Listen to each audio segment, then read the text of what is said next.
Yuliy Sezarning qonli qasosi. U o'limdan yuzma-yuz kelganda ham rahm-shafqat so'ramadi. Yuliy Sezarni asirga olgan qaroqchilar hayotda katta xatoga yo'l qo'yganliklarini juda kech tushunishdi. Miloddan avvalgi 75-yilda kimsasiz orolda qaroqchilar Yuliy Sezarni ushlab olishadi.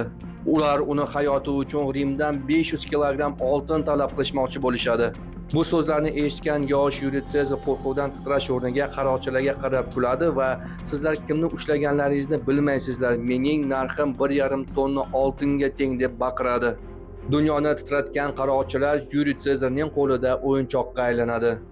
Sezar 38 kunlik asirlikda qaroqchilarga xo'jayindek buyruq beradi. Sezar qaroqchilarning ko'ziga qarab, ozod bo'lishimdan hammalaringni dorga osib o'ldiraman deb aytib o'tadi. Qaroqchilar uni gapini mensitmaydi va hazilga oladi.